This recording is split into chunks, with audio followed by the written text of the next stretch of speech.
¿Qué acciones está realizando su Gobierno para asegurar que los proyectos presentados para recibir los fondos europeos aseguren la generación de empleo, la modernización y ampliación del sistema de cuidados y la transición ecológica? Señor Ripa, yo creo que lo primero, hemos hablado, es una pregunta muy similar a la de Izquierda Unida. Yo creo que lo primero hay que ampliar el foco, ¿no?, en relación al debate de los fondos europeos.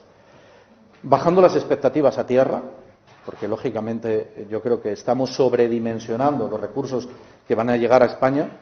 Es que solo Asturias pues consumiría una cantidad ingente de los recursos que llegan a España, y solo España consumiría quizá todo el fondo del Next Generation con los proyectos que se están preparando, pero creo que es una gran oportunidad de la transformación. Y antes lo decía la señora Ballina, creo que tenemos que ayudar fundamentalmente, no solo eso, pero fundamentalmente a nuestra industria a transformarse de acuerdo a los requerimientos de la Unión Europea. Yo sé que los negacionistas lo que dicen es que vale más decir que no y punto, que no estamos de acuerdo ya, pero la historia avanza siempre en una dirección.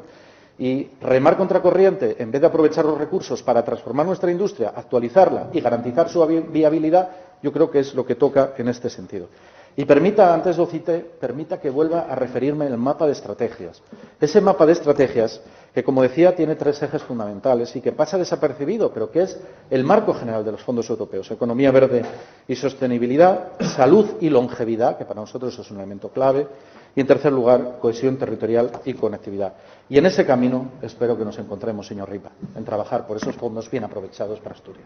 Prestaríem a entamar esta exposición recordando que hoy es un día histórico. Hoy es un día histórico porque es la primera sesión de la Junta General desde que el Tribunal Constitucional reconoció el derecho de todos los miembros de esta Cámara a usar con normalidad la lengua asturiana. Por lo tanto, hoy celebramos que se ampliaren los derechos del conjunto de la ciudadanía y que se pusiera coto a los que pretenden restringir el patrimonio cultural de esta comunidad autónoma. De aquellos a los que ellos iba a prestar eliminarles señas de identidad de Asturias, no espero nada. Nada más que celebro que sean minoría en asunto y en la sociedad. De todos los demás, espero el altor necesario para convertir el consenso social en defensa de la lengua asturiana y del gallego asturiano en consenso institucional y aprobar la oficialidad. Hoy un día histórico y tan a nuestra mano que también la legislatura sea histórica. Cuando se anunciaron los fondos europeos, después de esta breve, yo creo que tocaba hablar, ¿no?, de la importancia de poder falar en la lengua en la que se crea. Yo creo que eso es importante, la lengua que se hable, en la lengua propia. Le quería plantear varias cuestiones relativas a los fondos europeos, ¿no? La primera de ellas tiene que ver con claro, cuando hablamos de fondos europeos nos viene a la memoria, queramos o no, la gestión de los grandes fondos mineros que tuvimos en Asturias, evidentemente. Sin embargo, se habla ahora mismo de segunda oportunidad, también incluso de última oportunidad. Yo creo que hay que ponerlo sobre la mesa, ¿no?, con una situación económica brutal, usted lo ha dicho, de la industria. Y es importante tomar decisiones acertadas y aprender del pasado, ¿no? En el imaginario de Asturias, los fondos mineros fueron ese ejemplo de despilfarro y control. Lo dijo el propio Tribunal de Cuentas, que no había habido evaluación, que no había habido una selección correcta de los proyectos y que, por lo tanto, eso llevó a un uso equivocado de las prioridades, porque no se evaluaba qué era lo más necesario en cada momento, ¿no? Y esa falta de transparencia que se produjo en ese momento fue clave para ese naufragio de los fondos y, evidentemente, algo que no deberíamos tropezar en la misma piedra, ¿no? Por eso, la primera cuestión que le quería poner encima de este debate es las dudas sobre la transparencia relativa a los fondos Next Generation, ¿no?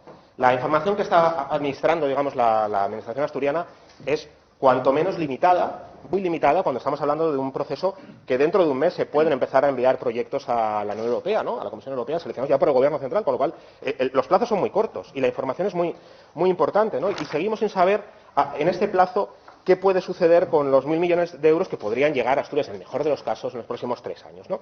Y, sin embargo, usted me ha hablado del mapa de estrategias, pero falta concreción.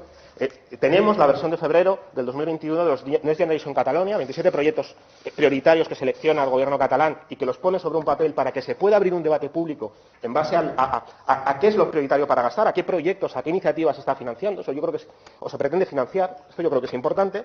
Next Generation Catalonia, febrero.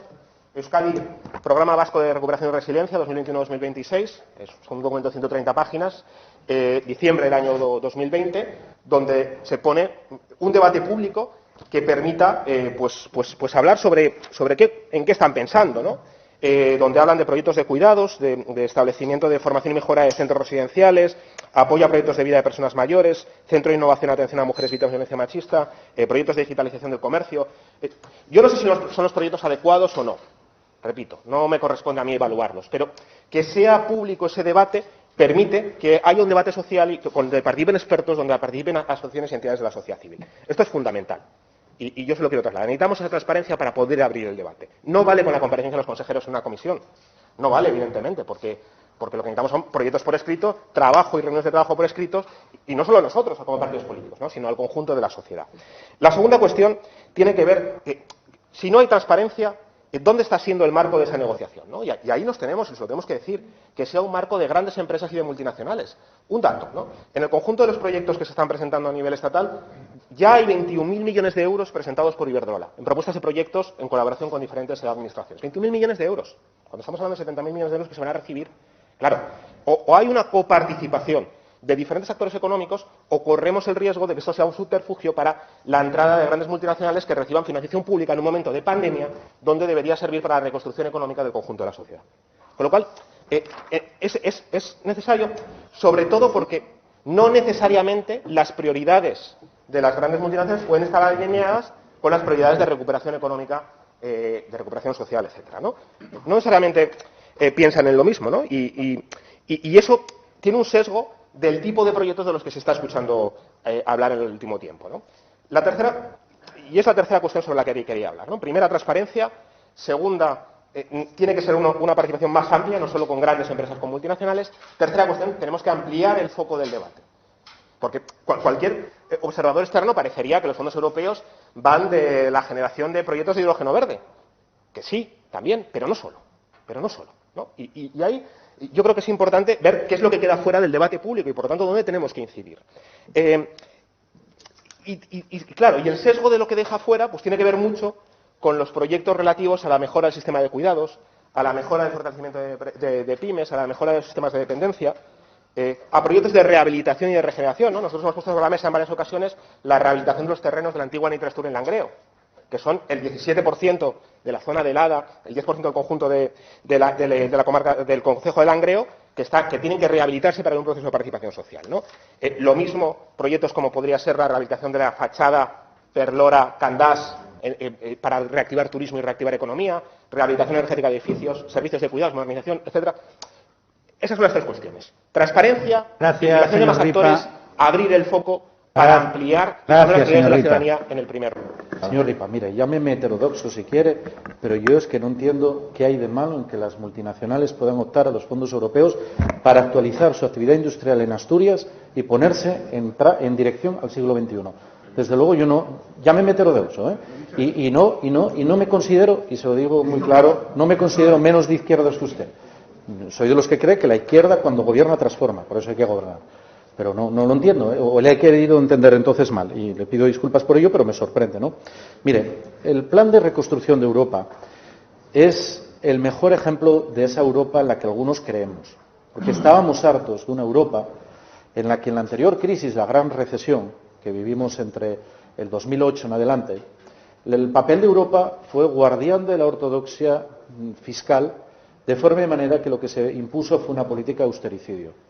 Ahora ha cambiado por completo el marco. Ahora se habla de una inversión como nunca vista, 750.000 millones de euros, y además una parte importante con deuda mutualizada, que es más importante todavía porque eso significa que nos unimos en torno, permítanme la broma, a una hipoteca común de todos los europeos. Pero además es que el papel de Europa ha sido clave en otra cosa, que pasa desapercibida. Y mire que nos está costando conseguir vacunas, entre otras razones por alguna mercenaria o actitud mercenaria de algunas farmacéuticas, como saben.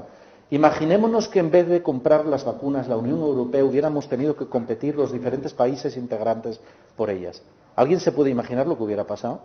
Es decir, la Unión Europea parece que está cambiando el paradigma. Por suerte, al otro lado del charco, como se suele decir, también está cambiando el paradigma porque la inversión que ha anunciado el presidente Biden es absolutamente histórica de movilización de recursos precisamente para reanimar la economía. Por cierto, también cambió algo frente al trumpismo. El trumpismo no creía, como saben, en la pandemia, miraba por otro lado, eso es lo que algunos quieren para España, ¿no? O para algunas comunidades, y resulta que lo que ha conseguido el presidente Biden es que la vacunación pues se haya elevado a porcentajes altísimos, o sea que es un dato a destacar.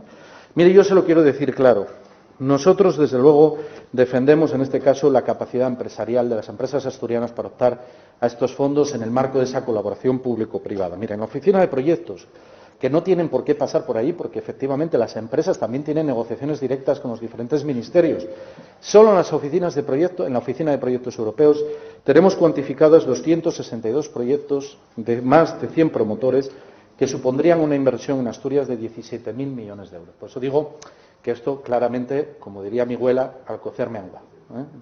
Además, luego le contestaré la referencia a la lengua asturiana que ha hecho. Y le aseguro que en modo alguno queremos ocultar nada.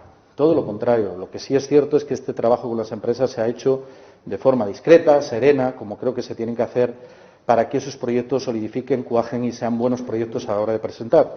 Y queremos rendir cuentas al Parlamento y por eso esa solicitud de comparecencia a petición propia de los consejeros que se irá sucediendo. Por tanto, señor Ripa, hay un marco general que creo que tenemos que reivindicar en esa apuesta. Hay una gobernanza que antes explicaba la señora Ballina que no existía y ahora existe, que todo parte además de la recuperación de esa Dirección General de Asuntos Europeos que está siendo fundamental. Aquí está la consejera de Hacienda y sé que valora muy bien su papel.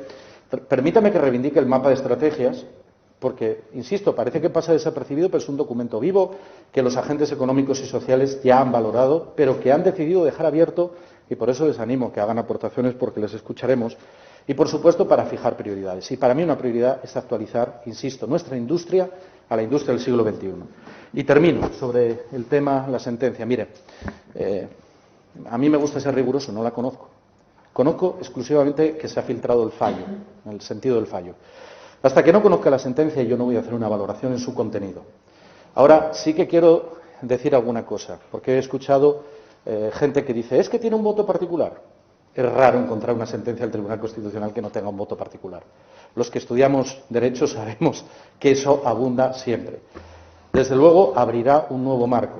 Y si la sentencia, además, del Tribunal Constitucional interpreta como dice el fallo, vamos a ver, insisto, en su contenido, creo que será un motivo claro de cambio de actitud de aquellos que negaban una y otra vez y que incluso, en este caso miro para el PP, hicieron seguidismo de Vox a la hora de votar en contra de que se pudiera usar la lengua en esta Cámara.